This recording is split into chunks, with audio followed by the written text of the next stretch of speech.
एक जागा जिथे प्रत्येक मशीन नाही तर एक संधी आहे स्वतःला घडवण्याची. ही जागा म्हणजे Chhajed fitness club, Rahuri factory मधील सर्वात विश्वसनीय आणि हायटेक जिम. महिलांसाठी स्वतंत्र batches and trainers, 100% safe and positive environment, AC सह पूर्ण सुविधा असलेली gym, hi-tech equipments, full body workout साठी योग्य. तर यायचं कुठं आहे? Chhajed fitness club, Tarabad road, Rahuri factory. आवाज जनतेचा, लढा सर्वसामान्य जनतेच्या न्याय व हक्कांसाठी. भारताच्या 79व्या स्वातंत्र्य दिनानिमित्त पोलीस मुख्यालय कवायत मैदानावर जलसंपदा मंत्री तथा जिल्ह्याचे पालकमंत्री राधाकृष्ण विखे पाटील यांच्या हस्ते मुख्य शासकीय ध्वजारोहण संपन्न झाला. त्यांनी जनतेला स्वातंत्र्य दिनाच्या शुभेच्छा दिल्या.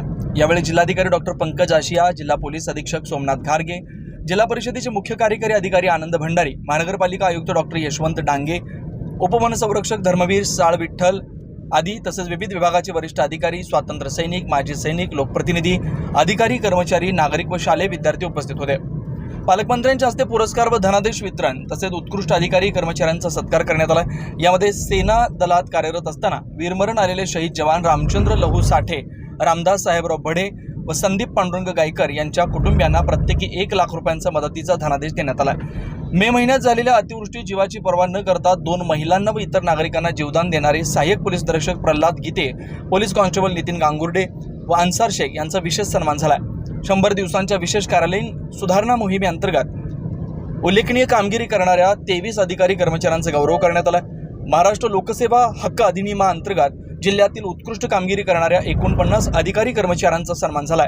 जिल्हा शासकीय रुग्णालयातील 19 जिवंत अवयवदात्यांचा सत्कार करण्यात आला.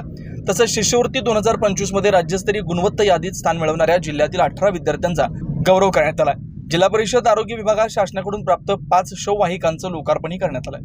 नवनवीन घडामोडी आणि सत्य बातमी पाहण्यासाठी आजच आमच्या YouTube चॅनलला सबस्क्राईब करा, शेअर करा आणि लाईक नक्की करा.